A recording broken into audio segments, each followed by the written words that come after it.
Guys, we're here today with Daniel Shapiro, head strength and conditioning coach for the Los Angeles Clippers. First of all, thank you. Time is valuable, and we appreciate you being here. Thanks for having me. But with the amount of time you've been in this league and everything you experienced in your career, it's just a blessing to be able to have you here sharing with us. Oh, thank you. So, my pleasure.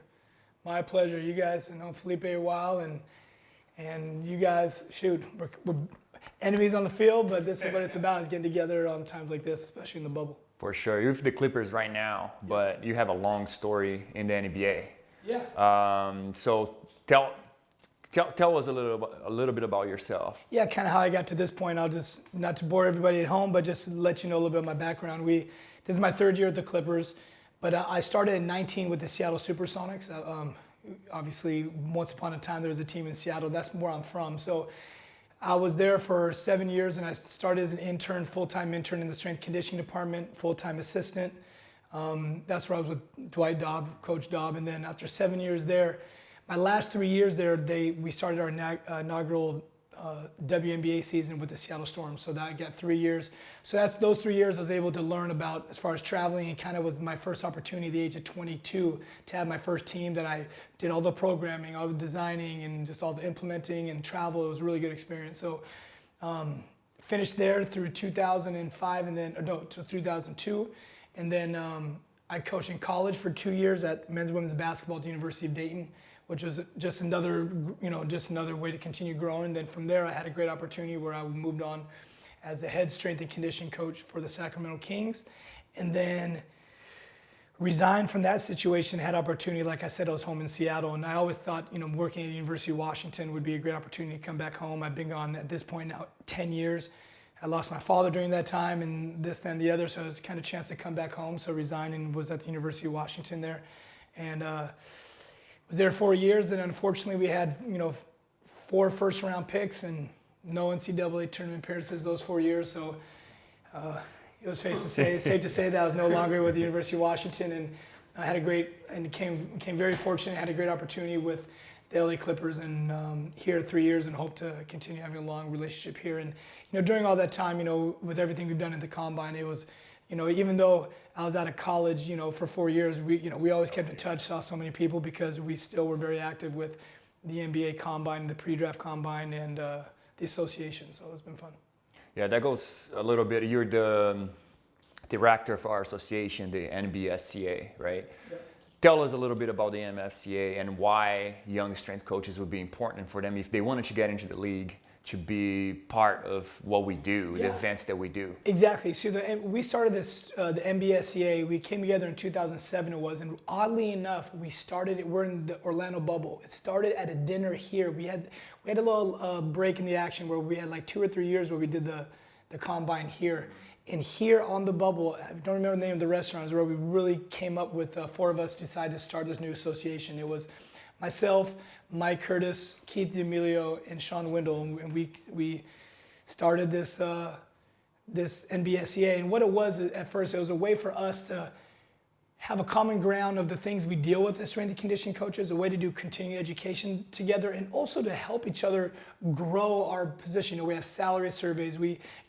How do they treat you there? What facilities do you work with? It was a way more to develop, kind of like a fraternity amongst ourselves, but a way to support each other as well. And we kind of were always together as united front at the NBA pre-draft Combine, because that was where we are in charge of the performance and the anthropometric measures and testing. So it was a way we had a reason and a purpose for us to really all get together. But then now, obviously, with how the NBA and with sports, it's everything from, we have sponsorships, we have partnerships, we have opportunities to give continuing education opportunities for amongst ourselves and for people outside, which is, to answer your question, for other strength and conditioning coaches who are looking to, whether it be coaching the NBA or just kind of learn what we do for their own athletes in their respective cultures or countries and teams, is branching out to learn from. I think we're the best. I think we're the top 30 teams in the world, and I think there's a reason these teams spend a lot of time to find the best performance coaches, and that's what we are.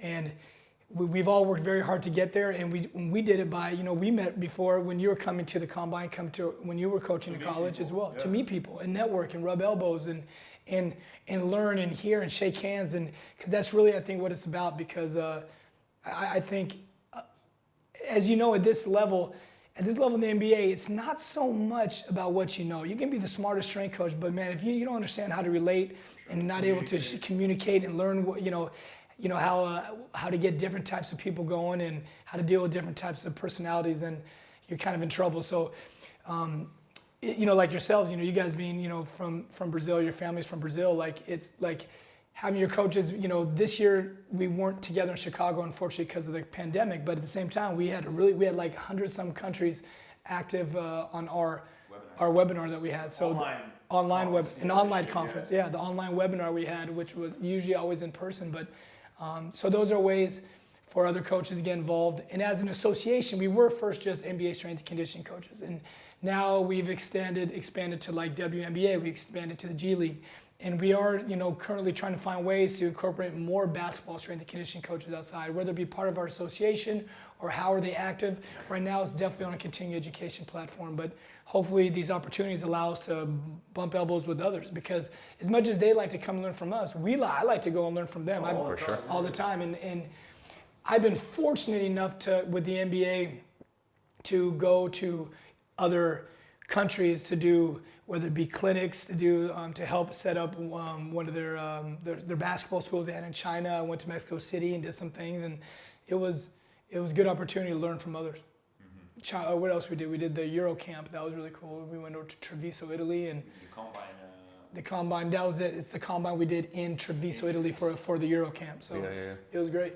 I feel like it's interesting because you just kind of listed so much internationality, right, on every level, from the organizational side, from you traveling, from your background, from our background, meeting people, the field itself.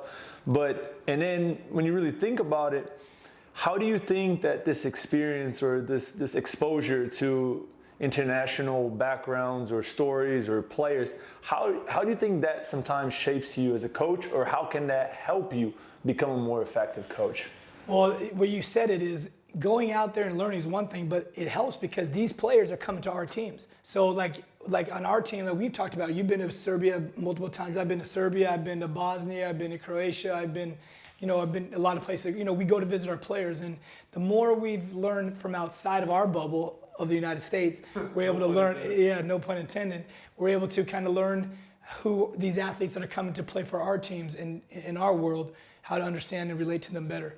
I'll tell you, those experiences, I think, last a long time. They're memorable. Sometimes you take your family on it too, so you get, you can't knock two things in one. You get a little family trip, but it's not vacation, because as you know, we're on call and we're always working hard with those guys. But the great lessons learned, and they definitely cross over to here. And more importantly, I think it's just being a well-rounded person, because it shows a commitment. When the players see that you come to their country to coach them and to help them get better, oh man, they know you're taking it means a lot to them. It means a lot to them. You're able to relate. You're able to relate. You're able to, they see a sacrifice you made. You can relate, they see the sacrifice, and they know I'm leaving however many other players we have in LA for those 2-3 weeks to come see. And I don't know, I wouldn't want it any other way, because at the same time, you also want to make sure too now that they're doing what they need to be doing in their world. I mean, because at some of these countries where they go, they're really behind the ages with strength and conditioning. So, I mean, Italy, we had Gallo. I don't know if you've ever been to Italy with Gallo, but obviously your predecessor has. And I'll tell you what, they were behind. They're behind with a lot of things. So. Yeah. I mean, it's interesting how, you see the soccer is so ahead of the soccer here, and then basketball is it's just different, right? Yeah, it is, and I can't explain it except the soccer. I mean, the soccer, even though they're both two of the most worldwide sports, but for some reason, the basketball, especially some of their facilities, just haven't caught up yet. But sports science is still making its way, and I think the NBA being the Premier League, it kind of starts here and kind of works its way out. Whereas I think where Major League Soccer is more big in Europe, it kind of starts there and works its way out to the Americas. Talking about training, so you started a long time ago. You've seen college, you've seen women's basketball and NBA. You've seen every level, right? How much have you changed your program from, you know, the Kings to where you are now? Shoot, I mean, it helps with my mentor, Dwight Daub. I tell you, I mention him a lot because I really owe everything to him, the opportunity to get in, what he taught me, and, you know, the lessons learned. But, you know, excuse me, so I'm stuttering here, but I wanted to, you know, to follow in his footsteps, but as you go along the way, I'm just not with him anymore. You know, when I moved on to work with other coaches in other cities. I moved on to University of Washington, where I had a shared office with 5 strength coaches. If you can't be in a shared office with 5 strength coaches and learn something new and ask the right questions and bounce off ideas off each other, you're probably just not gonna get a whole lot better. So as a strength coach, and just like as the field, you wanna progress with it. You wanna always try to better yourself. Now, my programming, I think there's a lot of things when it comes to dealing with my pros that are still staples. And the staples are how we deal with the NBA. And that is how we deal with managing loads and when do we train post-game, back-to-backs, 4 and 5, or whatever our system is. That's something that is completely different than college. Because if you just, you know, college we can plan everything, as you know. But in the NBA, and as far as my programming has changed, because, for example, there's things that I want to become better at. Like I become better in more like we all work on movement, but I try to look at movement in more of a 3D, as you know, 3D approach, if you will. Science. I mean, I can go on. I mean, obviously trying to keep up now with force plates and where we've gone with all the player monitoring and loading. You actually think about your programming a little more detailed when it comes to that. It makes you kind of think twice. Like, now that I know that this guy has 80 more points of load than he had this, you know, you just program a little different. Yeah. But it's not stuff that's all brand new now. We've always known, and I mean, you know, we've had other ways of doing load. You know, we can do, you know, RPE. You know, we have RPEs. We can, you know, we know time of practices. You know, we can do other ways of getting our own ways of load management. But now it's so scientific with the wearables and what we're doing that. If you're not adjusting your training somehow, I think you're a little bit getting caught behind. Yeah. I mean, you know, looking and talking to you, it's like, seems like you also keep the basics, right? So many people, that's what I'm saying, so many people like hit me up and like ask questions like, oh, what's the best sports science course I can ever take? It should be a strength coach. And I'm like, well, just learn the basics. And they're like, well, that's it? 100%. I mean, the basics are proven. They've been studied, they're proven, and the results, I mean, it's the KISS method, right? Keep it simple, stupid. Keep it simple, sexy, or you want to call it. But I think there's still a lot of, I think a lot of my programming is still, a lot of the fundamentals are very traditional based from you know, we're gonna push and pull, we're gonna hinge, we're gonna squat, we're gonna upper body push and pull. But you know, you definitely also want to be able to have a functional, I believe in having a functional appeal as well at times for guys, because part of the buy-in is they can see that they're getting stronger, but if I can also see that they're doing it in a basketball specific movement, what they're the transfer from the bench onto the floor with maybe a Kaiser rotational press, you know, stuff like that with the medicine ball, heavy medicine ball things, then, you know, I think you get more buy-in, and you can also kind of see the crossover on the court. Inherently, like with all these organizations you work with, right, and different levels, like WNBA, NBA, college, now NBA again, it's like, how many times do you feel like you had to cater the program because a certain player came from a different background, training-wise, that you're like, it's like, okay, like I have my staples, I have my basics, but then this player walks in like believing in something that you don't do it as often. And then now you as a coach, how do you go about that? It's interesting because when you said that question, I had 3 things that came up. First of all, one of the things that came up is training age. That word, those 2 words, not to be the buzzword, but they mean something. Yeah. Because I had a player, without saying his name, that came from Serbia a couple years ago, who was 31, but probably had a training age of, you know, when it came to weight room training age, of probably 14 years old. But because of how their culture, you know, smoking cigarettes, or how they do this, or how they that, the way they practice, like he was just so behind, and it had did damage to a body. So understanding the training age, and then then you got the people that come where we do this over here, Russian stem, whatever you might, whatever kind of comes with it, that's where you kind of can start the dialogue. Well, why do you do that? Well, let's talk about why you do it. Okay, now that we know why you do it, I'm gonna give you a reason why I believe it's good, or maybe I don't. But this is a chance for us to show why maybe we're not gonna say leaders all the time, but why your method might not think my philosophy might not think that's the best thing. Why? Maybe because it's just the time of the season. Maybe it's because maybe I have something better that you might like. Well, hey, try it. Just try it. And if you don't like it, you don't like how it feels, man, maybe we can go back to that. Because at the end of the day, you have some people come in, I'm doing what I want to do. If you don't try and change me. Yeah. And but that's why, again, the guys who are in our positions, our jobs, we're in these positions to try to touch those people. Because the ones that, all about the X's and O's, it's really tough to catch the people who don't give a crud about the X's and O's. It's funny, and I'm gonna kind of try to tie it together, but the exposure to an international culture from an educational standpoint, it ties into what we just talked about training-wise. Yep. Right? Like understanding how a different culture does certain things, traditions, and how they celebrate Christmas or whatever, right? But then there's also understanding how a player trains. It's also on the same sort of level. Exactly. And then now you as a coach, you gathering all this information, you become more global, more rounded, and you can somehow relate better to your athletes. Yeah, and sometimes you're pushing the gas, sometimes you're letting off the gas. Like we did a deal in China, and they were literally they were training like 6 days a week, there was no type of periodization. It was 100%, and it was, I went in there, and I'll tell you one thing I remember was how many games they missed due to injury. And I could have told them right away, I was like, man, well, you guys just overtrain like crazy. So that was like I found in the Chinese culture for how they were training, because they're very Olympic based too, but the way they just didn't know how to periodize well, this specific area I was at. So that was a place where you kind of had to learn how they did it and teach them how to lay off the gas.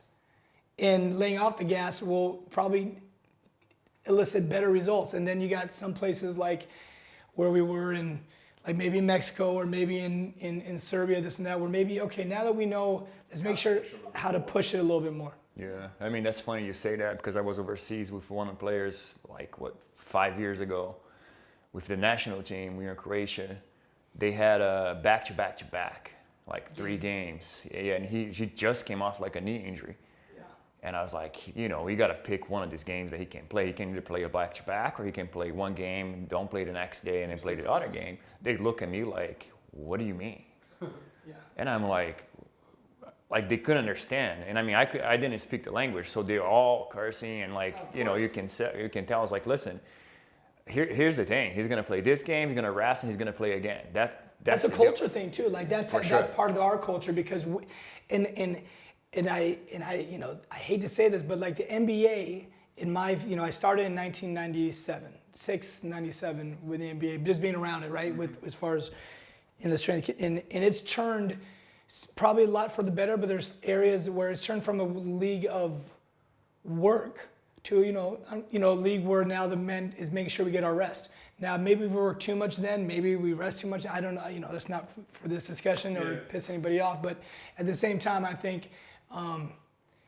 Part of that, like that, what you're experiencing, as you know, is kind of how our culture is, because they're looking at it like wherever that team is, like that's the best player on our team. We need them for them here. So resting just doesn't make sense. Everybody else does it. Why can't he? Yeah, but that's why again we are in these positions to be able to learn how to adapt and modify and work with these people. Actually, that's super interesting you just said that. So comparing your early years in the NBA, and then you left for college, and then now you returned to the NBA, college, NBA, college, NBA. Yep. Wow. Okay, so let's talk about the beginning of the NBA to now. Yes. What is the biggest discrepancy or difference? And discrepancy not in a negative term, but like, do you think bodies have changed or mentality has changed? I think what I've seen in my experience from the 90s to the 2020s now already, this is kind of crazy to think and I'm only 28, so it's amazing how that happens. But to go from there to there, it was more hardcore lift, like traditional lifting. Okay, it was, and then I remember at the end is when physio balls came out. So everyone was getting functional. Everything was wearing the word functional. Then bands and functionals, and then BOSU, the BOSU, and now all great tools, all great things. And then what happened was there was, I believe, it took a little backseat. Some traditional kind of fell down a little bit. People, functional was really the buzzword. Things were going, which was great. But then there was a little bit of a spike in injuries, I heard. And then they were saying, there are a lot of things where we have to gather strength again. I believe now what's happened is through education and science, we're in a position now where I think there's an appreciation for still back to the basics and traditional lifting, yet knowing too where science has gone, but also including the functional aspect to it, because training has evolved. I mean, that's and we can either go along with it, get on the train or not. And training has evolved, and the science has evolved, and the mentality has evolved. I mean, sleep. I mean, let's talk about sleep. Sleep was even taught. I mean, we didn't talk about it in the 90s. For sure. We didn't talk about it. We didn't talk about it. And then my time with, it started like my mid time with the Kings, like is when it really became a big deal. And I believe our coach, Doc Rivers, was a big part, because Celtics, there was a couple teams that started stopping the shoot-arounds. So shoot-arounds were a big thing. So guys can sleep longer, especially when it was crossing over time zones, however they did it. But back in the day, I remember in the early 90s, we did not get a day off unless it was off of back to back. That's crazy. See, because I never lived that. So like hearing you say this, it's like, oh my God, yeah. And I'm talking practice every day. And even sometimes after a back-to-back, we would still practice. Yeah. And training camp. Training camp was 2 weeks of double days. Yes. Oh, wow. Yeah. And as you know, but then injuries, and then the player association, the collective bargaining. There's a lot of things, there's political things involved as well that happen in protecting our players, because now now there's, I think we're definitely better. I think we're definitely training smarter now. Mm-hmm. I mean, we have to, as much as we are as strength and conditioning coaches, our jobs are to be the gas pedal, but at the same time, understanding that sometimes we have to let off. I know it's tough sometimes, but letting people know, hey man, you got to take the day. You got we only get 2 out of the next 5 days just because of what we're dealing with this. Even though you want to train 3-4 days, I get it. We can do something, but let's just trust. Yeah. I think the beauty of what we're talking about is literally like being able to have that conversation with the players and with the staff, and understand that, like, okay, I learned things a certain way, doesn't mean that they need to be a certain way forever. Correct. And to your point, if you're not following a little bit of that trend and being more like a mediator, where it's like, hey, we need some of this old stuff, we need a little bit of the basics, but we can also like take the foot off the gas pedal as well. Some guys might, you have some guys that need more volume of work. Some guys are just naturally just built. Maybe they just need more mobility type work. Yeah. But I'm a big believer. It's funny. I'm just a big believer that the great thing about the weight room is we can manipulate sets and reps, intensities. There's so many different type of things that we can manipulate to kind of hit every type of athlete. Yeah. I can make a bench press for a guy that doesn't need to get stronger and work on speed. We can do it for a guy that needs to gain 20 pounds and still put him on the bench press and just change it to where he needs to just get bigger, or a guy that just needs to get stronger, not bigger. We can manipulate exercises to try to get the goals that we're looking for each individual. Yeah. But like one of my favorite things in strength conditioning in the NBA is that players always come back to the weight room. You know what I mean? Like there's some players don't like to lift until they don't play well for 3 games. Yeah. And then they're like, I start lifting for like a week. I need to get my body right. Get my body right.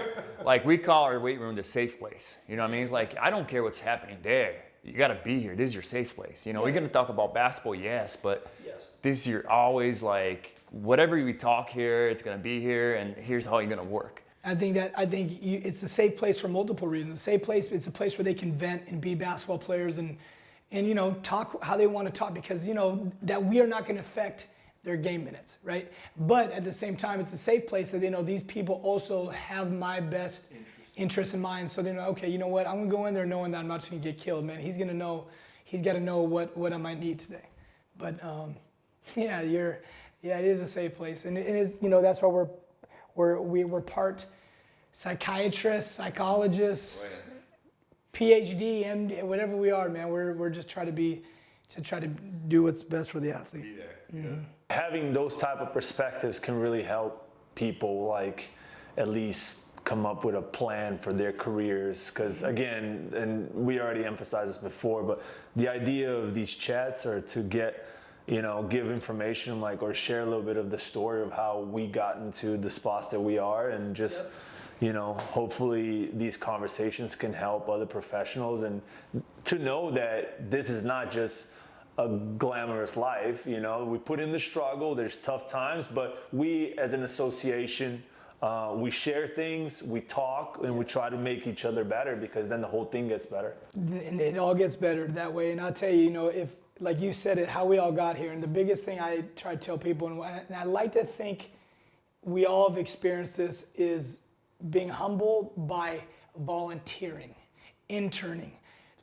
Even though you learn something new and you love it, ask somebody something new. Sure. Like that's what I think gets lost. And you know, like you said, it's like we're very fortunate when we get here. But some people, like I know when they apply, the first question at times is, you know, what is it about money? Yeah, we just say, man, how much does it pay? How much does it pay? Like, you know, I no joke, I was in Sacramento. You paid to be an intern, you told me, right? What's it? You paid. I paid to be an intern. Yeah. So when I was with the Seattle Supersonics, I started out. I was there 7 years, from '96 to '03.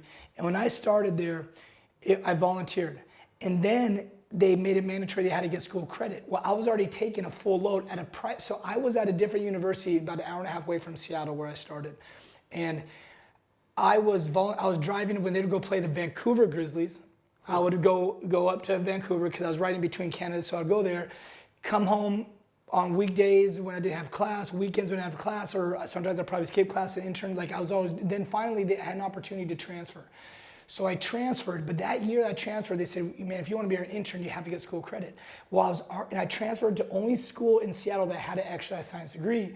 Was a private university. So I'm already taking a full load. And then after that, you pay per credit. So I literally had to pay, I think, and I'm volunteering. So I had to pay to volunteer. Otherwise I couldn't volunteer. I had to get school credit. So I had to pay for extra credits of intern to do it. And then you know what? It's paid me back 100 times, right? Just A, through the experiences, B, through the longevity I've been fortunate to have up to this point in the career. And I just, you know, hope to continue with that longevity. And if anything else for the people watching, the thing is to keep it with that longevity is continuing to learn, and even with the changes is still understand and have a reason and a purpose why you do what you do, understanding, you know, having your core principles, but still being open-minded and willing to learn and understand other people's way of doing things. And that's just, I mean, that's just a lesson that I think it's tough, because as strength coaches, a lot of us are very type A people, and myself included. And I think it can be very easy to just to say this is the way we're going to do it. We're going to do it. And unfortunately, you know, as you find in our league, it's a players' league, and and a lot of times if we have that mentality, you're just not going to get buy-in. Players going to repel away. They're going to repel, and at the end of the day, you know, our superiors and our upper management want to see a cohesive unit in the weight room. They don't want to see people like, nah, I don't want to go in there, you know, blah, blah, blah, because they wanted me to do this and I don't want to do it. Do you remember exactly how you got that opportunity with the Supersonics? Can you like rewind back in time and be like, was it a phone call? Was it an email, a letter? I lucked out. So so the reason how I got in, the color commentator for the OKC Thunder by the name of Michael Cage. Cage played in the NBA for 15 years. He moved right next door to one of my best friends in school. So I went by for an autograph, and for whatever reason, all the kids that came by, he invited me and my brother back. So we came back. Our family became very close. So I lived with him part-time for a while, spent a lot of time with this. So I was going to the practice, hanging out with this NBA player all the time. I spent off seasons with him training. You know, I was a basketball player. So like for me, I was in cloud nine, but he was one of the first to get into juicing, and he was a really big weightlifter. So I got to know Bob Medina through him, who was the strength coach at the time. So I volunteered and assisted Bobby, but then Bobby, after 1 year, left to the Portland Trail Blazers. And at that point, I was already in. I knew everybody, so I was coming into the facility, rebounding, doing this and that. And then Dwight Dog came in. I'll never forget, he came in brand new, just came from the University of Utah, so he hadn't worked in the NBA. And I've just literally been around for a year and a half. So I just came to him, I said, hey, you don't need to pay me anything. Do you mind if I just come and volunteer and help, and I'll help you? I was here with the guy before, I can kind of help you get started with things. He said, sure, come on. And I told him I wanted to learn, and that's when I changed my degree, did everything. Because at first I didn't know if I wanted to be a basketball coach or a strength and conditioning. And I thought, this is pretty cool, because at the time, there weren't basketball strength and conditioning coaches. I hate to say it, but all the strength coaches that first came to the NBA, all came from the NFL.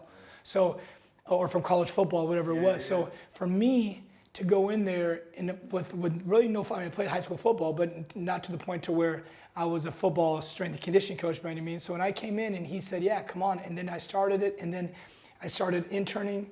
And then everyone used to make fun of him, because when he finally kept me full time, Dwight, to this day, and I've said this story before, but talk about the opportunities is what you create for others. He was a one-income family. And then it came to the point where I was volunteering so much as I asked about if I could get paid.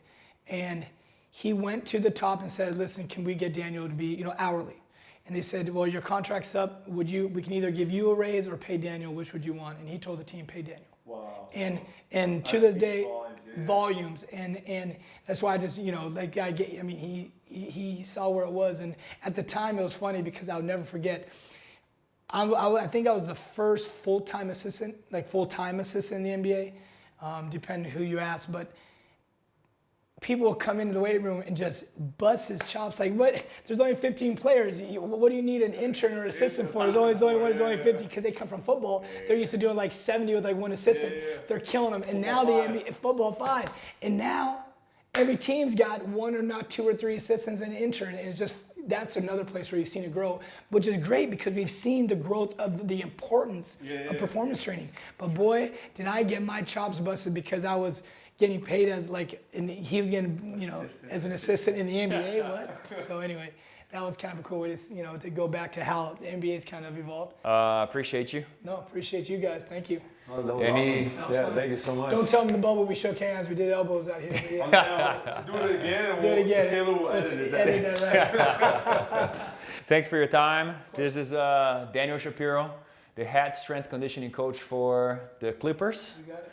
The president for the NBSCA. I say director, I believe, but you're the president. Yeah, no, I think you say director of the combine, but that was the director of performance. It doesn't matter. We're all. If people want to reach out to you, connect or whatever, is there any preferred medium or? Email is probably the best. I'm not great at returning, but I will do my best. And that's dshapiro@clippers.com. DSHAPIRO@clippers.com.